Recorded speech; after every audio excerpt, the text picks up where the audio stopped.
Hello everyone, and let's talk about the recent news that Sony, or at least sort of slightly been confirmed, I'd imagine. It's not 100% concrete, but it's been confirmed by developers anyway, that Sony are working on a PlayStation 4.5 is what the developers have called it. It's also unofficially called PS4K. So what this PS4 system, now a lot of people have been certainly saying that it'll be able to render games at 4K natively. No, that ain't happening. Bear in mind that if you look at graphics cards that are on the market right now, there are very, very few that can render 4K natively in the latest games and keep a reasonable playable frame rate. Even your 980 Ti is going to struggle with that. Your GTX 980 Ti is going to struggle with most games. It can't run a game at the highest settings, certainly at 4K, and maintain a reasonably playable frame rate. You know, it can run sort of medium to high settings, but max a game out, it's going to struggle. So the idea of this $600 graphics card is struggling with 4K. There is no way in hell the PS4 is ever going to be able to render 4K, render at 4K natively. What this is it's mostly an update. It's going to have updated hardware. Is what it's going to have. What it's going to do is it will probably have a beefier graphics card. I imagine they've said they're gonna unlock one of the cores on the Jaguar CPU. They're gonna unlock the 7th and the 8th core on the Jaguar CPU. I don't know what they're gonna do with the OS, mind you. Certainly PlayStation VR does come with its own sort of box that's gonna have sort of separate, I imagine a separate CPU, GPU. If you bear in mind how the PlayStation 4 and Xbox One work. They're both fairly similar. They both run the same AMD Jaguar CPU. They also run the integrated memory solution that they run. It ran on the Xbox One had it, and the Nintendo 64 before it also had this integrated memory. If you think of a PC, you've got a CPU and you've got system RAM, which is DDR3. And then you've got your graphics card, your GPU, and your graphical memory, your video RAM, which is usually GDDR5 or HBM if you have one of the latest AMD Fury series cards. So you usually have that on your graphics card. How the PS4 and Xbox One work is that they have the CPU and they have the GPU on the same die.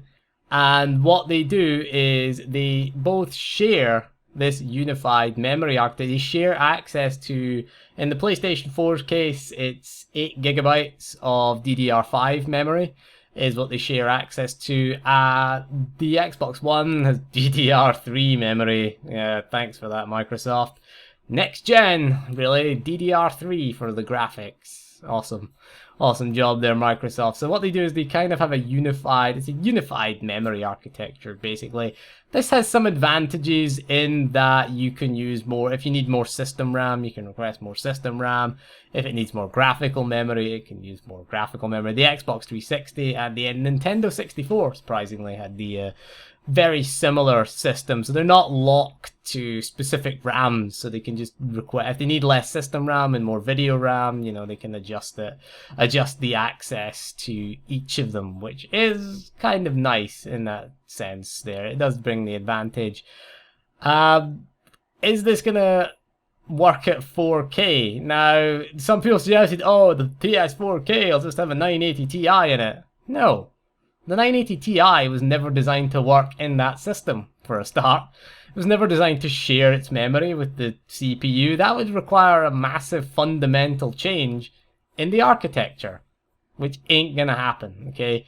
What is gonna happen, we'll probably get a newer generation AMD GPU will probably be added. Probably have a higher clock speed, probably have a more shader cores, or stream processor is what AMD call. Maybe slightly more. It's like, maybe it'll be like a PS4X, if you think about it. Like your AMD, you've got the X series usually is the sort of slightly higher clock, slightly more stream processor version. Like an R9 390 is a PS4, an R9 390X might be the PS4 4K. You know, something like that. It'll just be the X model, I imagine. Maybe they'll overclock the Jaguar CPU. They might overclock it a little bit.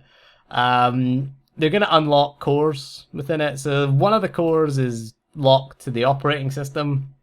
I guess they'll just run the operating system. Will be...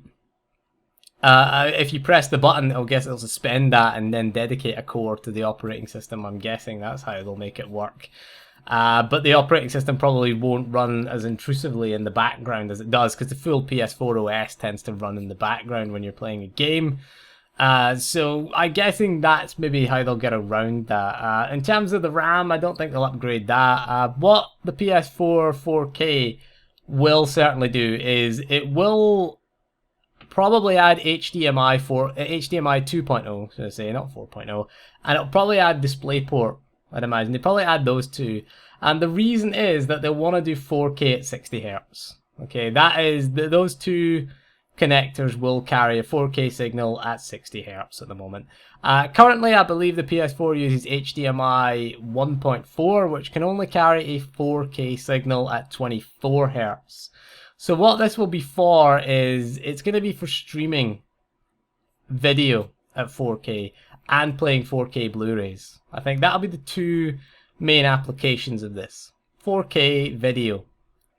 Will it render games natively at 4K? I don't think so. What it will probably do is it will render games natively at 1080p and then upscale them to 4K. Okay, it's a very different process. I mean, it is gonna increase quality of the game slightly, but it's not going to be the same as something rendering natively at 4K. It's like what Microsoft do with the Xbox One. They render things natively at 900p, 1600 by 900, and then they upscale it to 1920 by 1080 or 1080p. So they're going to need to upgrade the graphics card slightly, you know, in order to do that upscaling, because it is going to be done on, it's usually done on the GPU. If you think about it, it's going to be like the Dolphin emulator, you know, or the GameCube and the Wii emulator, which what it does is it takes the GameCube's native resolution game and can scale that to 4K using your graphics hardware. Is what it does to do that. It uses your graphics card to upscale it to 4K. It's not the same as having a GameCube game. The native resolution, I think, was 480i. I think it was something like that. Or it was 480i, or some supported 480p at the time. I think it was, in Europe, it was 576i or 576p. I think it was 480i at 60 Hz or 576i at 50 Hz in Europe for the European TVs. Right now, so what that does, it takes your game and can scale it up to 4K. It can scale it up to 5K, actually, the Dolphin emulator at the moment. But that it's still going to be rendering natively at its, you know, its low resolution and then be scaled. It does make a few improvements to the game, so it is going to be slightly better if you have a 4K TV. If you don't have a 4K TV, you might get slightly better frame rates. I don't think it's going to be the difference between 30 and 60 FPS. What it might do is give you a consistent frame rate. It might do that. Whether older games will be patched to support this, who knows, but it's an interesting strategy that they're doing with the PlayStation 4. Microsoft is going along a similar road as well, or they're at least talking about it. Phil Spencer mentioned that he wanted to do an upgradable Xbox One, and Microsoft, certainly they're moving into the PC market with their you know, the Windows Store games. You got Gears of War, Killer Instinct is out today. That's came out for PC. Forza's coming to PC. What's it called again? Quantum Break. I never said Alan Wake there. Quantum Break, same developers. Quantum Break is coming, you know, to PC and Xbox One at the same time. If you pre-order the Xbox One version digitally, you get a free copy of the PC version. Now, we've already discussed the issues with these, but they are making that effort to bring consoles into the PC space. The problem with this is you create a two-tier system. Now, Sony apparently have said that all PS4 games will be compatible with all versions of the PS4. And we also said this about PlayStation VR, is creating a two-tier system is never a great idea. You know, because what you want from a console is you pick up a box, a game box, and it says PS4 on the front, and you expect it to work on every PS4. That's the whole point of console. When it says PS4, Xbox One is the same. It says Xbox One on the box. I have an Xbox One. I expect it to run on the Xbox One. You know, on a PC, you look at the back and you're like, oh, will this run on my PC? Or just scroll down if it's a Steam store. Nobody buys PC games, physical copies these days, really. So you scroll down and you take a look at the system requirements for a PC game and you ask yourself, will it run on my PC? So that is the basic difference. You don't want to have that for a console. It kind of takes the convenience of consoles and throws it out the window, really. And it's just a PC then. Why bother with the PlayStation 4 when you could just get a PC and you could get cheaper games? You know, cheaper games on Steam. You can get it on Instant Gaming, Green Man Gaming, CD keys, whatever. Go wherever you want for games. Have that freedom, have the mods, have all the advantages of PC gaming without being stuck on a PS4 or Xbox One, and have access to a huge library of games. I mean, obviously the PlayStation Now is expanding that, and Xbox One backwards compatibility is expanding that, but it's still nowhere near the level of the PC. You could play, you know, games from 20 years ago. You could play GameCube games on your PC, you play emulators, PS2, GameCube, whatever you want on your PC at the moment, if you've got a reasonably decent PC, which for gaming you probably have. So, you know, these kinds of things are what's dry. You know, I don't understand why you'd want an upgradable Xbox One, because the whole point of a console is just to be the same. You know, maybe the Xbox 2, we'll call it, I guess. Maybe that in 6-7 years time we're gonna have that, and fine, maybe every 5 to 7 years you're gonna have a new console to play. But you know, I don't like the idea of just an upgradable console. I think I prefer the idea of just a fixed hardware, because that's the appeal. That is the appeal of consoles. Fixed hardware over, you know, a period of time. That's the generation. The PC generations get a bit muddied. Depends. You can have a PC from 5 years ago that can still run modern games as long as it was a reasonably high-end PC. But, you know, that creates confusion amongst consumers, and it's why Steam boxes haven't done that well, really. You see that because it's like, why does this Steam box cost $500 and why is this one $2,000, you know?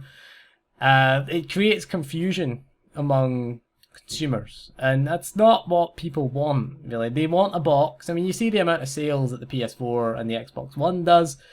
People want that box that's just going to play games. Don't have to worry about the hardware, don't have to worry about drivers, don't have to worry about anything like that. They can just play their games, and that's what makes them happy. And there's nothing wrong with that. I don't think there's anything wrong with that. I want the best performance, graphics, mods, the ability to control which controller I use, for example. I want that, so I buy a PC.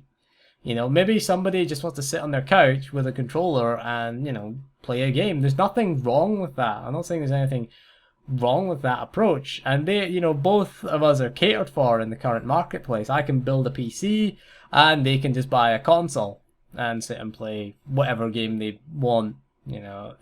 So there's nothing inherently wrong with that system, although Microsoft does desperately want to get into the PC market, and Sony is making a big move towards sort of the 4K market, because of course Sony have a vested interest in 4K because they're trying to sell you 4K TVs. You know, it's like the PlayStation 3 with its Blu-rays. Again, Sony pioneered. Sony, part of the you know, one of the big the companies that, you know, pioneered the Blu-ray technology. Certainly, they want to get, you know, a Blu-ray player into everyone's home, so that's why they sold it with the PS3, and the PS3 was so expensive at launch.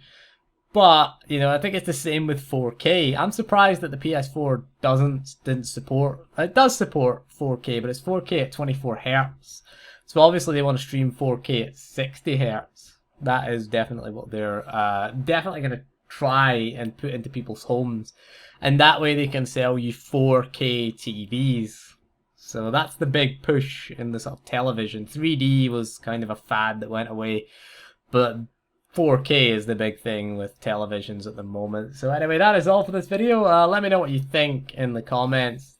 Would you buy a PS4K? Or do you think you should just stick with the PS4? Or is an upgradable Xbox One a viable thing? I don't think it is. I think if you want an upgradable system, get a PC. It's going to be easy to upgrade whatever components that you want, really. And, you know, the PC gives you that freedom. The console doesn't. Some people love the freedom. Some people want the fixed box. But anyway, that is all for this video. Thank you for joining me, and we'll see you again soon. And goodbye.